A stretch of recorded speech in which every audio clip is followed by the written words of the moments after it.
Alguien lo entregó. No fue un rival, no fue la DEA actuando sola. Fue alguien que conocía su respiración, su refugio, el ruido que hacía al dormir. Alguien que sabía exactamente en qué cabaña de la sierra estaba escondido el hombre más buscado del planeta. Y esa persona no tenía fusil, tenía las llaves de su corazón. El ejército bajó de helicópteros con una certeza que no se improvisa. Sabían la cabaña, el cerco, el círculo de seguridad. Esa inteligencia no viene de satélites ni de drones, viene de alguien que estaba adentro, muy adentro. ¿Alguien que movió una pieza sin saber que el tablero ya no era suyo? ¿O sí lo sabía? Omar García Harfuch no habla por hablar. Cuando dice que una pareja sentimental fue clave para ubicar al objetivo, no está llenando tiempo, está abriendo una herida que el CEJNG tardará años en cerrar. Porque esa frase significa algo brutal. El hombre que no confiaba en nadie confió en la persona equivocada. Nemesio llevaba décadas blindado en paranoia. Sin celular, sin fotos, sin redes. Se comunicaba en cartas físicas que se quemaban después de leerse. Movía su ubicación cada semana. Tenía capas de seguridad que harían sudar a cualquier servicio de inteligencia del mundo. Y aún así cayó, por la única grieta que ningún protocolo puede blindar, el amor. Porque la pregunta que hoy quema al CEJNG desde adentro no es cómo murió el Mencho, es quién habló. Hay dos verdades posibles. La primera, traición calculada, fría, deliberada. La segunda, una mujer rastreada por inteligencia militar, usada como anzuelo sin pronunciar una sola palabra. Harfuch sabe y hoy lo vamos a revelar. Antes de revelarte quién estuvo detrás de este movimiento maestro, suscríbete ahora a Trama Escondida y activa la campana. En este canal desenterramos las verdades que otros prefieren callar. Para entender la traición hay que entender primero el mito. Nemesio no era solo un capo, era una leyenda construida sobre el miedo. El hombre que derribó helicópteros del ejército, el que tenía $15 millones sobre su cabeza y seguía apareciendo en videos, vivo, desafiante, intocable. Nadie lo encontraba hasta que alguien se lo dijo. ¿Quién? Eso es lo que nadie quiere responder en voz alta. La inteligencia militar detectó a un hombre de confianza trasladando a una de las parejas sentimentales del Mencho hacia una cabaña en la sierra. Ella llegó, se reunió con él y al día siguiente se fue, pero el Mencho se quedó. Ese error, quedarse, le costó la vida. La pregunta es una sola, ¿alguien le aseguró que era seguro quedarse? Tapalpa no es un nombre al azar. Sierra boscosa, caminos de terracería, niebla permanente, cabañas entre pinos. El escondite perfecto para un hombre que llevaba años evadiendo al Estado. Pero esa misma geografía aislada se convirtió en trampa. Cuando el ejército cerró el cerco, no había salida. No había ciudad donde perderse, solo monte, oscuridad y soldados. Si querías huir, ya era demasiado tarde. Para ese operativo se desplegaron 3 componentes simultáneos, fuerza terrestre, aeromóvil con 6 helicópteros y aviones de apoyo. Eso no es una redada, es una operación de guerra diseñada para que no existiera escape posible. Ese nivel de despliegue no se activa por rumor, se activa cuando la inteligencia tiene certeza absoluta. Y esa certeza vino de adentro, de alguien muy cercano a él, porque en el narco, cuando cae el jefe, la primera pregunta no es quién lo llora, es quién lo entregó. Esa pregunta no espera funerales, viaja en segundos por los canales del cártel, llega a los mandos, a los sicarios a los que juraron lealtad, y convierte a cada integrante en sospechoso. Alguien dentro del círculo más íntimo del Mencho está siendo buscado ahora mismo, y lo sabe. Su nombre completo es Nemesio Rubén Oseguera Cervantes. Nació en un pueblo de Michoacán donde la pobreza no era una condición, era un destino. Emigró de joven a California, cayó preso por heroína, fue deportado. Regresó a México sin nada, y de esa nada construyó el cártel más violento del continente. Un hombre que empezó cuidando campos de aguacate y terminó moviendo toneladas de fentanilo. Esa historia no se olvida fácil. Este caso está cambiando el tablero del poder en México. Si quieres entender lo que viene, únete a nuestra comunidad suscribiéndote a Trama Escondida. Tu apoyo nos permite seguir investigando. Lo que pocos saben es que el Mencho no llegó al poder solo, llegó casado. Su matrimonio con Rosalinda González Valencia no fue solo un enlace sentimental, fue una fusión criminal. Ella era hermana de los González Valencia, el clan financiero más poderoso de Michoacán. Al casarse con Rosalinda, Nemesio no solo ganó una esposa, ganó un ejército, una red de lavado y un linaje que él solo nunca hubiera alcanzado. Rosalinda no era una figura decorativa, era la jefa. Administraba las finanzas del cártel con una precisión que dejaba en ridículo a muchos contadores legales. Empresas fachada, restaurantes, inmobiliarias, todo pasaba por sus manos. La DEA la tenía en la mira desde hace años y sin embargo seguía operando hasta que cayó 2 veces.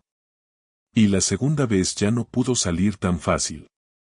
Eso cambió todo entre ellos porque cuando Rosalinda entró al penal en 2021, el Mencho no esperó. Para un hombre que vivía en las sombras, la soledad no era una opción. Y ahí apareció ella, Guadalupe Moreno Carrillo, la nueva pareja, la que lo acompañó en su vida clandestina entre Jalisco, Michoacán y Colima, la que se adaptó a sus reglas, sin teléfono, sin fotos, sin rastro digital, la que supuestamente nadie conocía. Pero el ejército sí la conocía. Los documentos filtrados en el hackeo conocido como Guacamayo Leaks, ya la mencionaban en 2022. La Sedena la tenía identificada como pareja actual del Mencho y la ubicaba dentro del organigrama del CEJNG. Tez blanca, cabello negro, alrededor de 50 años, gusto por ropa elegante. Una descripción discreta para una mujer que vivía en el centro del infierno y que sin saberlo, o sabiéndolo, se convirtió en la pieza que derrumbó todo. La Sedena lo confirmó con una frialdad quirúrgica, detectaron a un hombre de confianza de Guadalupe. Lo siguieron. Ese hombre la trasladó hasta la cabaña en la sierra. Ella entró, se reunió con el Mencho, y cuando se fue, los ojos del ejército ya no la siguieron a ella. Se quedaron fijos en la cabaña porque adentro había quedado el objetivo respirando, sin saber que el cerco ya estaba cerrándose. Aquí es donde el morbo se vuelve pregunta legítima. ¿Guadalupe sabía que la seguían? ¿Sabía que al visitar a el Mencho lo estaba marcando? Hay 2 versiones que circulan en los pasillos de inteligencia. La primera, fue rastreada sin saberlo, una víctima del amor en medio de una guerra. La segunda, y esta es la que quema, alguien le dijo que fuera. Alguien dentro del propio CEJNG usó su visita como señal, como bandera, como entrega. Porque el Mencho tenía enemigos afuera, pero los enemigos más peligrosos siempre están adentro. En el CEJNG había facciones que llevaban meses mirando hacia arriba con hambre. Mandos medios que cargaban el peso operativo mientras el jefe se escondía en la sierra. Hombres que sabían que con el Mencho vivo nunca llegarían a la cima. Y hombres así no esperan, calculan y actúan cuando nadie los está mirando. ¿Fue una traición orquestada desde el mismo cártel? Déjanos tu opinión en los comentarios. Y si valoras este análisis detallado, no olvides suscribirte a Trama Escondida. La inteligencia militar no opera en el vacío. Para rastrear a Guadalupe necesitaban saber quién era, dónde se movía y quién la rodeaba. Esa información no está en Google.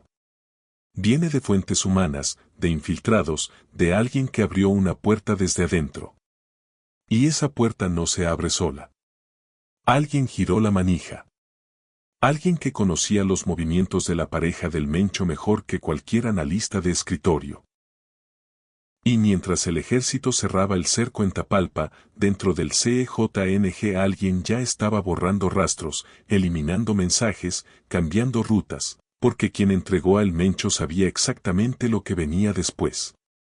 Sabía que el cártel iba a arder, sabía que la cacería interna sería brutal, y aún así lo hizo.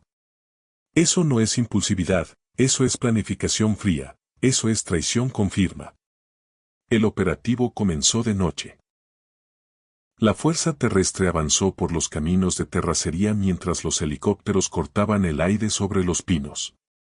El círculo de seguridad de El Mencho respondió de inmediato con fuego de alto calibre. Fue un enfrentamiento brutal, pero el ejército no vino a negociar, vino con una orden clara y con la certeza de que adentro estaba el hombre más buscado de México. El Mencho logró salir del inmueble, se internó en la zona boscosa con parte de su círculo más cercano. Corría entre los pinos con el ejército pisándole los talones. Por un momento pareció que el fantasma volvería a desaparecer como tantas veces antes. Pero esta vez algo era diferente. Esta vez no había salida diseñada, no había ruta de escape planeada. Alguien se había asegurado de eso. Las fuerzas especiales los localizaron ocultos entre la maleza. Volvieron a abrir fuego. El segundo enfrentamiento fue más corto que el primero, pero igual de violento. Cuando el humo se disipó entre los árboles, el Mencho estaba herido de gravedad. El hombre que durante años fue una sombra, un rumor, una leyenda imposible de tocar, estaba en el suelo de una sierra jalisciense sangrando entre los pinos. Lo subieron a un avión con rumbo a la Ciudad de México. Herido, capturado, rodeado de soldados, el capo que juró nunca caer vivo estaba siendo trasladado por el mismo estado que durante décadas intentó atraparlo. Pero el Mencho no llegó a declarar, no llegó a enfrentar un juicio, no llegó a revelar nombres. Murió durante el traslado.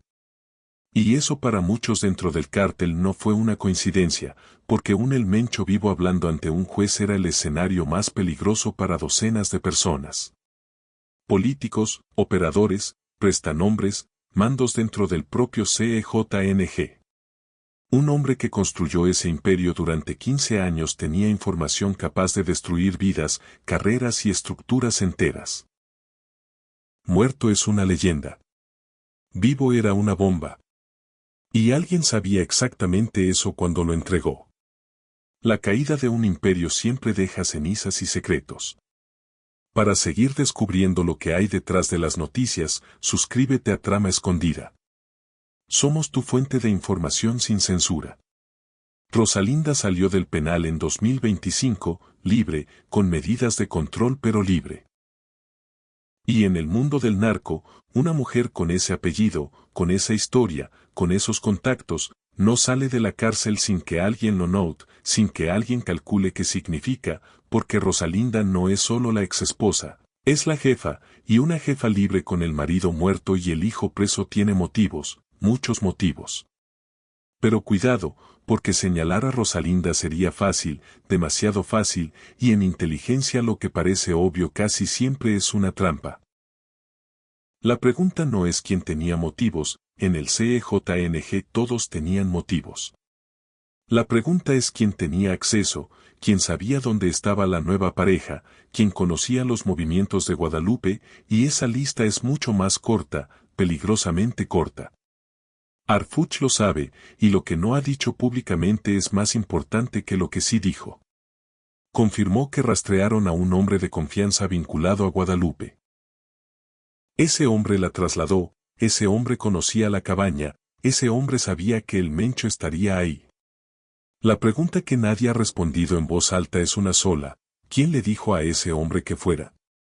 Porque alguien lo mandó. Alguien con autoridad suficiente para que obedeciera sin preguntar.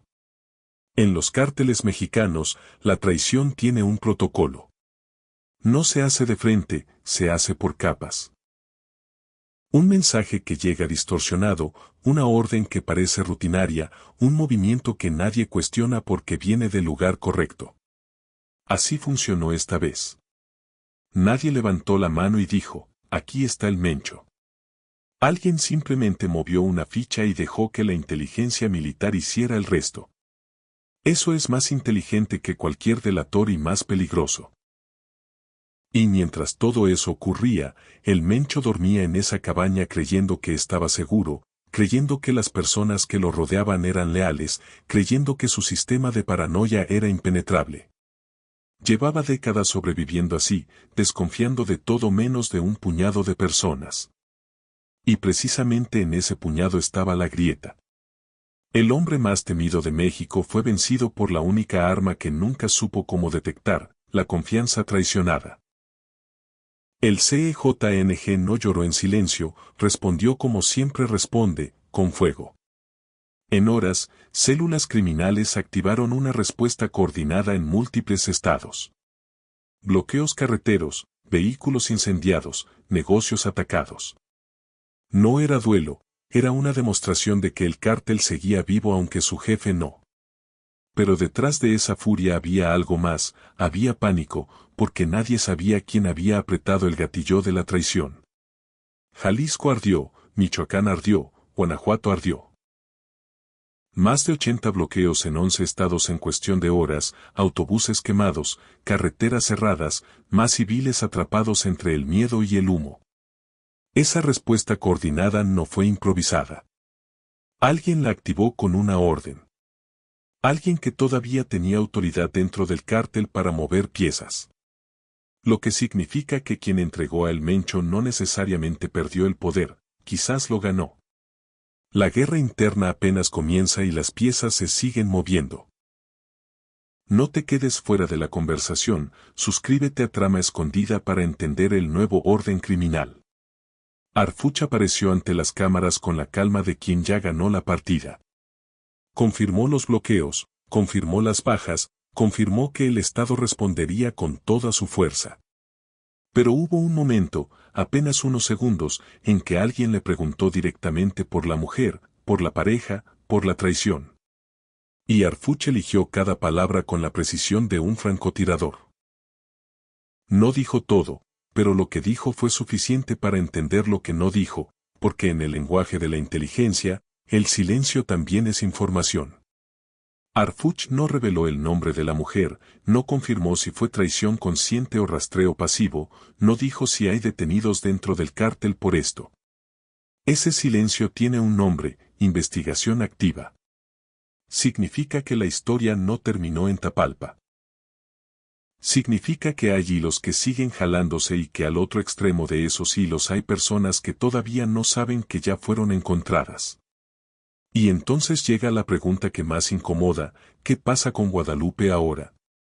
Si fue usada sin saberlo, es una mujer marcada por dos frentes. El Estado la busca como testigo clave. El CEJNG la busca como la persona cuya visita detonó la caída del jefe. Inocente o culpable, su vida cambió para siempre esa noche en la sierra. En el narco no hay juicios justos. No hay presunción de inocencia, solo hay veredictos rápidos y finales. Pero hay otro nombre que flota en el aire, Rosalinda González Valencia, la jefa, la exesposa, la mujer que construyó el imperio financiero del CEJNG y que lleva meses libre tras años en prisión, con inteligencia criminal probada, contactos intactos y razones personales que ningún analista ignora. Su hijo preso de por vida en Estados Unidos, su matrimonio destruido, su poder arrebatado. ¿Coincidencia? En el mundo criminal, el rencor es moneda de cambio, y Rosalinda tenía rencor acumulado suficiente para comprar muchas traiciones. El Mencho la dejó sola en el penal mientras él seguía libre en la sierra con otra mujer. Su hijo Rubén, el Menchito, fue extraditado y condenado a cadena perpetua. Su hermano capturado, su estructura financiera desmantelada. Todo lo que construyó junto a él se fue cayendo mientras ella pagaba la condena. Eso no se olvida. Pero la inteligencia mexicana no trabaja con rencores, trabaja con evidencia. Y lo que Harfuch ha confirmado apunta específicamente a la pareja actual, a Guadalupe, no a Rosalinda. Lo que no descarta que alguien más haya facilitado el acceso, la información, la ruta. En una operación de esta magnitud no hay una sola pieza, hay una cadena. Y cada eslabón de esa cadena tiene nombre, apellido y una razón para haber actuado. Estamos ante el fin de una era en el narcotráfico. Acompáñanos en este recorrido histórico suscribiéndote a Trama Escondida. Tu suscripción hace la diferencia. Piénsalo así, para que el ejército rastreara al hombre de confianza de Guadalupe, alguien tuvo que señalarlo. Para que supieran que ese hombre era de confianza de la pareja del Mencho, alguien tuvo que confirmarlo. Para que el operativo se ejecutara con esa precisión, alguien tuvo que garantizar que el Mencho seguiría en esa cabaña después de que ella se fuera. Eso no es suerte, eso es arquitectura. Alguien diseñó esta caída con meses de anticipación. Y esa es la verdad más oscura de esta historia, el Mencho no cayó por un error, cayó por un plan. Un plan construido desde adentro, ejecutado con paciencia, disfrazado de rutina. La visita de una mujer que amaba a un hombre de confianza haciendo su trabajo, una cabaña en la sierra que parecía segura. Todo perfectamente normal, todo perfectamente diseñado para verse así. La trampa perfecta no parece trampa, parece amor. Harfuch lleva años estudiando cómo caen los grandes. No es casualidad que sea el frente a las cámaras explicando esta operación. Es el mismo hombre que sobrevivió una emboscada con más de 400 disparos en Ciudad de México. El mismo que reconstruyó la inteligencia de seguridad desde adentro sabe mejor que nadie que los imperios criminales no caen por fuerza bruta, caen por sus propias fracturas. Y esta fractura tenía nombre de mujer. Lo que pocos dimensionan es el tamaño de lo que acaba de desaparecer. El CEO de NEG bajo el Mencho no era un cártel regional, era una corporación criminal con presencia en 4 continentes. Rutas de fentanilo hacia Estados Unidos, cocaína hacia Europa, metanfetamina hacia Asia. Una estructura que movía miles de millones de dólares al año, y todo eso estaba concentrado en la cabeza de un solo hombre que dormía en una cabaña entre pinos pensando que estaba a salvo. Ahora ese hombre está muerto, y lo que queda es una estructura colosal sin cabeza, con mandos peleando por el trono, con células que ya no saben a quién obedecer, y con una pregunta envenenada circulando entre todos. ¿Quién lo entregó? Esa pregunta es más peligrosa que cualquier operativo, porque en el narco la búsqueda del traidor produce más sangre que la guerra contra el enemigo. La cacería interna ya comenzó y no va a detenerse pronto. Guadalupe Moreno Carrillo desapareció. No hay registro público de su paradero tras el operativo. El Estado no ha confirmado si está detenida, si está protegida o si simplemente se evaporó en la misma clandestinidad donde vivió junto al Mencho. Pero su desaparición dice más que cualquier declaración oficial. Una mujer en el centro de la operación más importante de seguridad en años no desaparece sola. Alguien la movió. La pregunta es quién y hacia dónde. Y en medio de todo esto hay una imagen que no abandona, el Mencho herido entre los pinos de Tapalpa, rodeado de soldados, con el imperio derrumbándose a su alrededor. Un hombre que construyó el cártel más poderoso del continente a punta de sangre, miedo y lealtades compradas. Traicionado al final no por un enemigo de frente, sino por alguien a quien dejó entrar, por alguien en quien confió. En el narco, como en la vida, la peor herida siempre viene de adentro. Entonces, ¿quién traicionó a El Mencho? La respuesta oficial señala un rastreo de inteligencia, una cadena de seguimientos, una pareja que visitó una cabaña. Pero la respuesta real, la que circula en los pasillos, donde se toman las decisiones que no aparecen en comunicados, apunta a algo más profundo, a una conspiración construida desde adentro del propio cártel. Con paciencia, con precisión, con acceso al círculo más cerrado del hombre más peligroso de México. Harfuch no va a revelar todos los nombres, no todavía. Hay una investigación activa, hay hilos que siguen jalándose, hay personas que aún no saben que ya están en la mira. Pero lo que sí reveló es suficiente para entender la dimensión de lo que ocurrió. No fue suerte, no fue un error del Mencho, fue una operación diseñada para verse como algo que no era, y funcionó exactamente como alguien dentro del CEO de NEG necesitaba que funcionara. El nombre de Guadalupe Moreno Carrillo quedará grabado en la historia del narco mexicano, no porque sea la primera por ser vinculada a la caída de un capo, sino porque su historia resume todo lo que este mundo destruye. ¿Entró a la clandestinidad por amor o por ambición? Nadie lo sabe con certeza. Vivió sin teléfono, sin identidad pública, sin vida propia, y al final, consciente o no, se convirtió en el eslabón que rompió la cadena más poderosa del crimen organizado en América. Esto no termina con la muerte del Mencho, termina cuando se sepa quién giró la primera pieza de este ajedrez, cuando se sepa si Guadalupe fue víctima o arquitecta, cuando el CEJNG encuentre a quien busca y ejecute su propio veredicto sin juez ni tribunal. La historia real de esta traición todavía se está escribiendo, en celdas, en sierras, en reuniones que no existen y en mensajes que se borran solos. Lo que vimos fue el final, lo que viene es el ajuste de cuentas. El hombre más buscado del planeta cayó porque alguien que lo conocía decidió que era momento. Así de simple, así de brutal. 15 millones de dólares de recompensa, 2 gobiernos persiguiéndolo, décadas de operativos fallidos. Al final lo derrumbó una visita, una mujer, una cabaña y alguien que sabía exactamente lo que hacía cuando organizó ese encuentro. El poder más absoluto siempre cae desde adentro. Siempre.